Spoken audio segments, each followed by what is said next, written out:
আদিবাসী সেল পূৰ্ণাংগ ৰূপে গঠন কৰা হৈছে, আপুনি কি ক'ব? আজি ইয়াত আমি আদিবাসী সেল জিলা ভিত্তিত ওদালগুৰি জিলা ভিত্তিত আমি ফুল প্লেজেড গঠন কৰিছোঁ। আমাৰ এইখন জিলাৰ আমাৰ সভাপতি জিলা সভাপতি ইপিপিএল জিলা সভাপতি উপস্থিতিত আমি এই গঠন কৰিলোঁ। আৰু আমাৰ এই আদিবাসী সেলৰ ওদালগুৰি জিলাৰ আদিবাসী সেলৰ সভাপতি হ'ল আমাৰ বাহাদুৰ সোৱানচি, আৰু জেনেৰেল সেক্ৰেটাৰী হ'ল সুনীল এক্কা, আৰু জেনেৰেল সেক্ৰেটাৰী হ'ল আমাৰ বিষ্ণু নাগ। আৰু আমাৰ 31 জনীয়া কমিটি ইয়াত গঠন কৰা হৈছে। আৰু এই দলটোৱে বা এই 31 জনীয়া কমিটিয়ে আজিৰ পৰাই দায়িত্ব আমি সিহঁতক অৰ্পণ কৰি দিছোঁ যে সিহঁতৰ এই জিলাত যিমানটা সমষ্টি হয় এই সমষ্টি আদিবাসী এৰিয়াত গৈ কিনে সিহঁতে কাম কৰা ষ্টাৰ্ট কৰি দিব, আৰু আগন্তুক আহি থকা বিধানসভাৰ কাৰণে প্ৰস্তুতি চলাব। আপুনি কি দায়িত্বত আছে?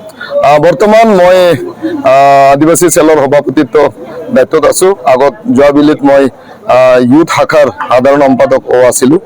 আৰু আজি ইয়াত ওদালগুৰি জিলাত আদিবাসী সেলটো ফুল প্লেজেড গঠন কৰাৰ পিছত ইয়াৰ পৰা মই গুচি যাম ভেৰগাঁৱতো আজি আমি ভেৰগাঁও জিলা আদিবাসী সেলটো আমি গঠন কৰাৰ এটা প্ৰস্তুতি চলাই আছোঁ, আৰু তাতে ইয়াৰ পিছত আমি গঠন কৰিম। আজি যিকেইজন সভাপতি সম্পাদক দায়িত্ব দিয়া হ'ল তেওঁলোকক আপুনি চিনাকি কৰি দিয়কচোন।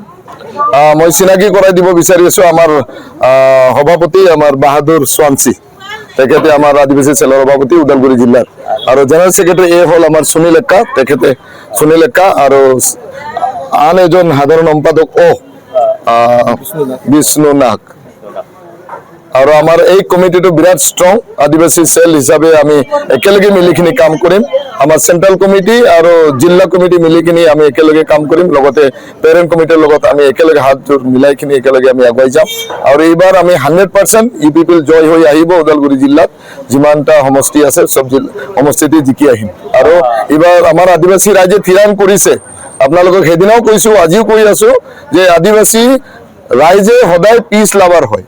আজিৰ পৰা নহয়, পূৰ্বৰ পৰা 1000 বছৰ পৰা আদিবাসী মানে শান্তিপ্ৰিয় মানুহ, কিন্তু যোৱা বিলিত বিপিএফ চৰকাৰ অহাৰ লগে লগে অশান্তি এটা সৃষ্টি হৈছিল আমাৰ কোকৰাঝাৰ জিলাত, আৰু এইটো বিপিএফে বিচাৰিছিল, আৰু কিছুমান দুষ্কৃষ্টি মানে এইটো ইহঁতে মানে এই ঘটনাটো বঢ়াবৰ কাৰণে চেষ্টা এটা কৰাইছিল, কিন্তু প্ৰমোদ বড়োৰ নেতৃত্বত এই ঘটনাটো হ'বৰ কাৰণে পৰা নাই। আৰু প্ৰমোদ বড়োৰ নেতৃত্বত আমাৰ ইপিপিএল দলে আগুৱাই যাব, আৰু আমাৰ আদিবাসী সেল চেণ্ট্ৰেল কমিটি জিলা কমিটি একেলগে হাত জোৰ মিলাই কিনে আমি আগুৱাই যাম, আৰু প্ৰমোদ বড়োৰ হাতটো মজবুত কৰিম। আগন্তুক নিৰ্বাচনত আপোনালোকে অৰিহণা যোগাব? বিধানসভা নিৰ্বাচনত আপোনালোকে? আমাৰ অহা বিধানসভাৰ ৰোড মেপটো ইতিমধ্যে তৈয়াৰ হৈ গৈছে, এইটো ইণ্টাৰনেল কথা, চবক কোৱা নাযায়। আমি প্ৰস্তুতি পুৰা চলাই আছোঁ, আৰু ইণ্টাৰনেলি আমি কাম কৰিম। আদিবাসী সেল একদম ফুল প্লেজ কাম কৰিম। কেতিয়ালৈকে আদিবাসী উমেন সেল গঠন হ'ব? এতিয়ালৈকে আমি সিদ্ধান্ত লোৱা নাই এইটো, কাৰণ এইটো হাইকমাণ্ডে ডিচাইড কৰিব।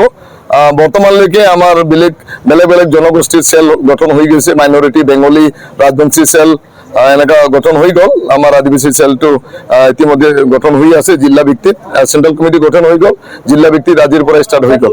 আপুনি দেখা পাব কেইদিনৰ পিছত গোটেই বিটিচি অঞ্চলত যিমান জিলা আছে সকলোতে আদিবাসী সেলটো গঠন হৈ কিনে কমপ্লিট হ'ব। তাৰপিছত একেবাৰে ফুল প্লেজ আমি লাগি যাম ফিল্ডত, ঘৰে ঘৰে ইপিপিএল যাব লাগিব, মানুহ ইপিপিএল যাব লাগিব, আৰু এই শান্তিৰ বাৰ্তা, উন্নতিৰ বাৰ্তা, ডেভেলপমেণ্টৰ বাৰ্তা আমি আদিবাসী সেলে লৈ যাম। আদিবাসী